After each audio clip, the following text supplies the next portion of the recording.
Hey, I'm not certain you're aware of this, but if there is a hope that we still get that Apple event this October, we have only 2 weeks remaining to see the invitation, starting from the next one. So far, it looks like rumored keynote is still uncertainty, and as we all know, this comes from Bloomberg's Mark Gurman, who shared his view on anticipated devices from Cupertino, predicting upgrades they may not be of huge importance for Apple in order to feature it on special video presentation. On the other hand, leaked renders and already available iPad 10 cases gave impression that the next budget iPad is close, and it could bring changes worth mentioning. All of this is causing confusion and reminds us that maybe we should be more cautious with our expectations for 10th generation iPad this year. Let's talk. But before, word about the winner of the giveaway raffle. I will announce it in the second half of this video, so stay tuned. Hi friends and welcome to Digital Marketing channel. My name is Marko, this is your dose of Apple news,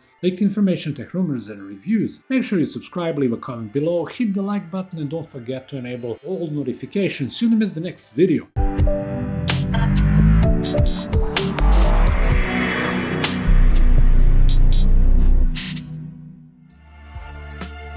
Ever since 2010, Apple has been active in releasing new iPads yearly consistently. Occasionally, those cycles have been interrupted, or better said, modified by the introduction of another iPad product lines. For example, just in the first 2 years, between 2010 and 2012, Cupertino Giant launched 4 different models. Things have changed in 2013 when new kind of iPad was revealed, the first iPad Air and so on. We needed to wait till 2017 to see the 5th iteration of their budget tablet, and all along till now it has been with us every year. Meanwhile, iPad Air and iPad mini had its share of time off too, and even iPad Pro lineup, although a bit shorter. With this in mind, having breaks in release cycles is something normal, especially when other products are arriving. If you are familiar with what Mark Gurman published in the last couple of weeks, you likely noticed that with all the products that were mentioned, not even once he specified iPad 10.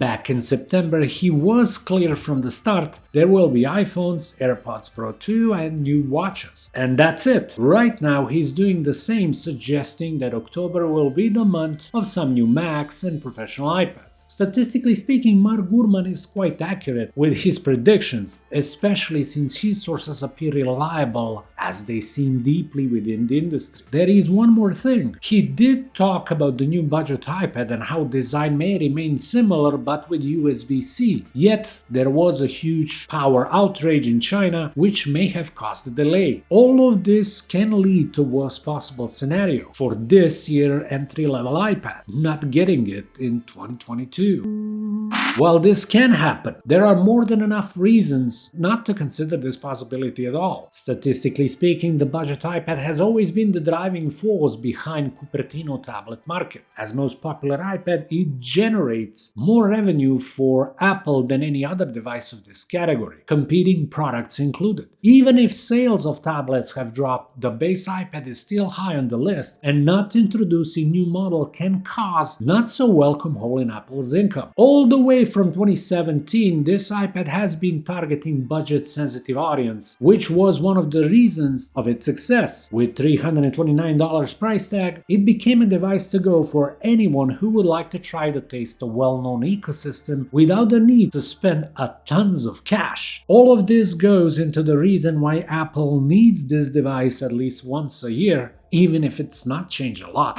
The rumors and leaks have been pointing at A14 Bionic chip as this year's principal upgrade, with probable 4 gigs of RAM, Wi-Fi 6, possibly Bluetooth 5.0 or 5.3, and 5G connectivity. Add their potential USB-C connector and you already have the winner for 2022, if price remains the same. Increase in display size, which has been part of many speculations and predictions from less known to well-established industry insiders like Ross Young, has been tied to this year's release once again, having jumped from 10.2 to 10.5-inch screen diagonal with potential lamination would excite many fans of the entry-level iPad. With a home button, we are talking about a product that closely resembles 2019 iPad Air, which by itself is amazing. Having this kind of 10th generation Apple's tablet would be a winner, and this is quite acceptable scenario for many. However, with leaked renders showcased a few months ago, things have changed and expectations for Apple's 10th gen tablet have reached another level, namely because of the new design, which follows other more high-end iPad product lines. With sharp flat sides, not only pushes us to believe in USB-C and stereo speakers for the first time ever, but support for Apple Pencil 2nd generation. And that's huge. Both renders and leaked dimensions suggest there will be a display size increase to 10.5 inches indeed, yet thickness seems a bit above the one of the latest two iPad Air variants, which could spoil expectations for screen lamination. New camera bump on the back looks like it's been made to celebrate iPad's 10-year anniversary, like the one on the iPhone X from 2018. But if there is one thing that is iconic on budget iPad is its home button, which initially seemed present in renders.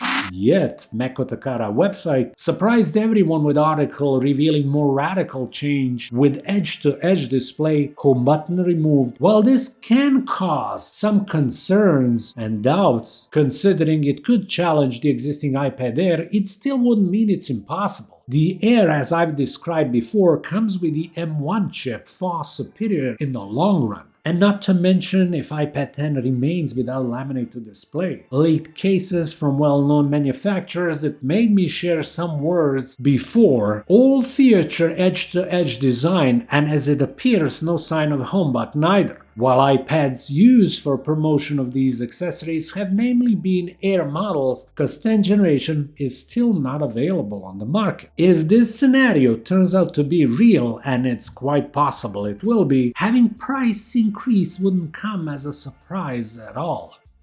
So much about it. Let's finally declare the winner of Digital Marking's giveaway. But before, quick question. What's your estimate? How much the 10th gen iPad will cost? Please answer below. As far as to who this giveaway goes, Lizette Gonzalez, congratulations!